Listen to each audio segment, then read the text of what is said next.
आज आपण अगदी झटपट 3 स्टेप वापरून मऊ आणि रसरशीत असे गुलाबजामुन कसे बनवायचे ते पाहणार आहोत। गुलाबजामुनसाठी परफेक्ट पाक कसा बनवायचा, गुलाबजामुनला क्रॅक जाऊ नयेत, गुलाबजामुन तेलामध्ये विरघळू नयेत यासाठी काय करायचं याविषयी डिटेल माहिती या व्हिडिओमध्ये सांगणार आहे, त्यामुळे व्हिडिओ शेवटपर्यंत नक्की पहा। चला तर मग रेसिपीला पटकन सुरुवात करूयात। तर इथे मी गुलाबजामुनचं प्रेमिक्स घेतलेलं आहे, त्याची क्वांटिटी 200 ग्रॅम आहे। जर कपाने मेजरमेंट करायला गेलं तर बरोबर 1.5 कप याचं मेजरमेंट होतं। आता याच कपाने मी बाकीचं साहित्य देखील मोजणार आहे। तर सगळ्यात आधी याच्या ज्या काही गुठळ्या वगैरे असतील तर त्या आपण काढून घेऊयात। तुम्ही हवं असल्यास हे चाळून सुद्धा घेऊ शकता। तुम्ही जर या चॅनेलवर नवीन असाल तर प्लीज अशाच नवनवीन रेसिपींसाठी चॅनेलला सबस्क्राईब करायला विसरू नका। बेल आयकॉनवर क्लिक करा म्हणजे येणाऱ्या नवनवीन रेसिपींचं नोटिफिकेशन सगळ्यात आधी तुम्हाला मिळेल। तर त्यानंतर यामध्ये मी एक अर्धा कप दूध घालते। रूम टेम्परेचरचं दूध घ्यायचं आहे। अर्धा कप म्हणजे बरोबर 120 ml होतं।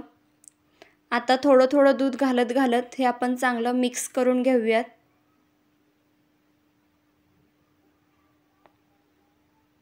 तर संपूर्ण अर्धा कप मी ते वापरलेला आहे। सुरुवातीला भलेही जर हे चिकट मिश्रण दिसत असलं तरी नंतर हे बरोबर होतं। आता हे सगळं एकजीव करून झाल्यानंतर एक साधारणतः 10 मिनिटं आपण हे तसंच ठेवून देऊयात। आता नेक्स्ट स्टेपमध्ये त्यासाठी आपण इथे पाक करून घेणार आहोत। तर येथे मी 3 कप साखर घेतलेली आहे, म्हणजे बरोबर 600 ग्रॅम। त्यानंतर यामध्ये 2 आणि पाऊण कप पाणी घालायचं आहे। त्यानंतर गॅस चालू करायचा। मोठ्या गॅसवर ही साखर पूर्णपणे विरघळू द्यायची। साखर विरघळल्यानंतर मिश्रणाला हळूहळू उकळी यायला सुरुवात होते। तर इथे मिश्रणाला उकळी यायला सुरुवात झालेली आहे। या स्टेजवर मी इथे 3 ते 4 हिरवी वेलची कुटून घालते। त्यानंतर गॅसची फ्लेम ही एकदम बारीक करायची आहे आणि बारीक केल्यानंतर 5 ते 6 मिनिटं हे मिश्रण त्यावर तसंच ठेवून द्यायचं आहे। येथे कुठेही आपण 1 किंवा 2 तारी पाक करणार नाही आहोत। तर इथे 5 ते 6 मिनिटं झालेली आहेत। आता आपण पाक चेक करून पाहूयात। तर अशा पद्धतीने बोटावर शायनिंग आलेली आहे, तुम्ही पाहू शकता, आणि हे मिश्रण चिकट लागत आहे। तर इथे आपला गुलाबजामुनसाठी परफेक्ट पाक तयार होतो। आता इथे 10 मिनिटं झालेली आहेत आणि आपले गुलाबजामुनचं प्रेमिक्ससुद्धा सेट झालेलं आहे। आता हलक्या हाताने हे आपण सगळं एकजीव करून घेऊयात। जसं आपण कणिक मळतो त्या पद्धतीने हे प्रेमिक्स मळायचं नाही आहे, एकदम हलक्या हाताने हे चांगलं एकजीव करून घ्यायचं आहे। आता याचे आपण छोटे छोटे गोळे करून घेऊयात। तुम्हाला जेवढा हवा तेवढा पोर्शन घ्यायचा आहे आणि थोडा दाब देत आणि हलक्या हाताने असे गोळे करून घ्यायचे आहेत। कुठेही याला क्रॅक जाता कामा नये, नाहीतर मग तेलामध्ये हे गुलाबजामुन सोडल्यानंतर ते फुटतात, तडा जातो त्यांना। एकदम हलक्या हाताने थोडं दाब देत अशा पद्धतीने गुलाबजामुन वळून घ्यायचे आहेत।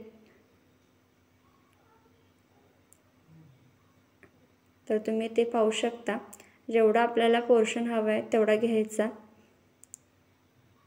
सगळीकडे एकसारखं असं वळून घ्यायचे आहेत गुलाबजामुन।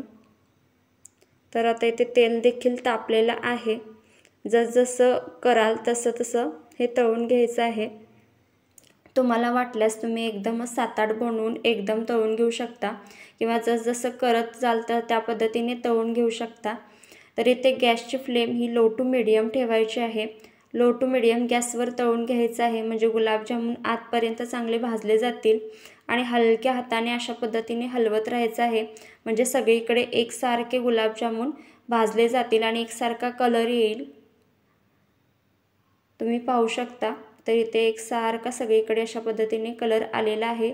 आणि आता हे गरम गरम आहेत तोपर्यंतच आपण हे पाकात घालायचे आहेत।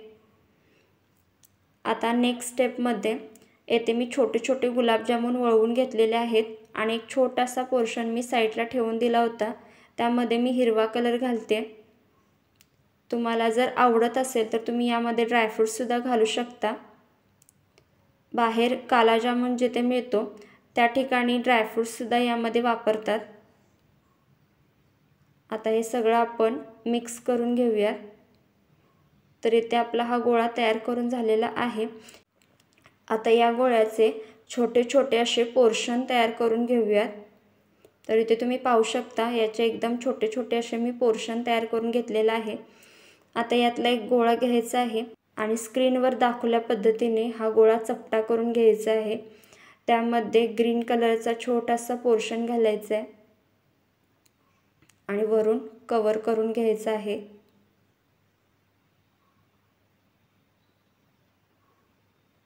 त्यानंतर अगदी हलक्या हाताने हा आपल्याला गोळा वळवून घ्यायचा आहे।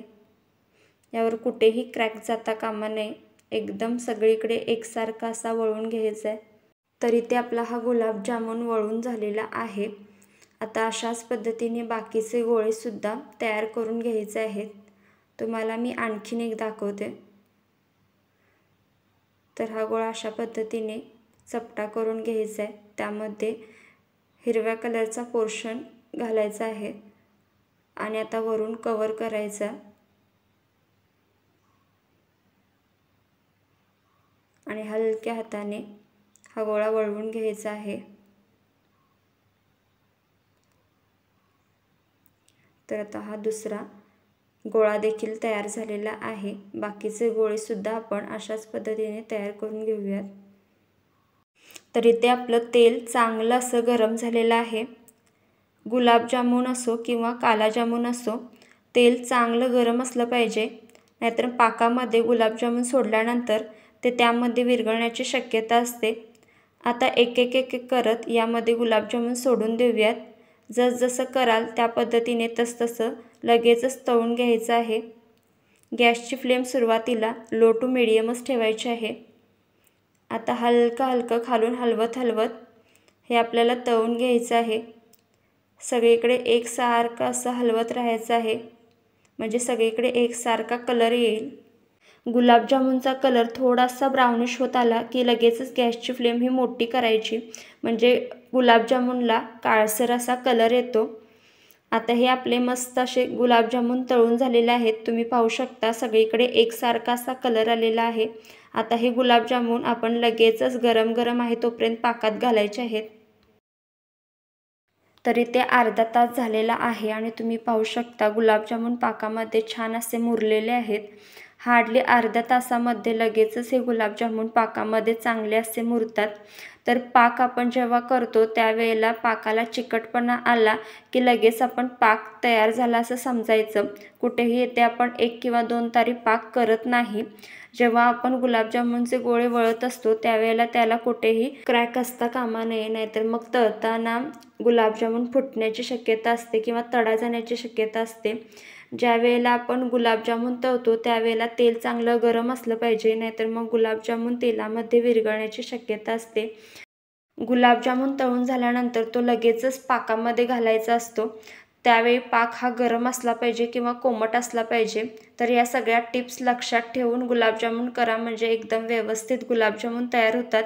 तर तुम्हाला ही रेसिपी कशी वाटली ते कमेंट करून नक्की सांगा आणि एक लाईक, शेअर आणि कमेंट करायला विसरू नका।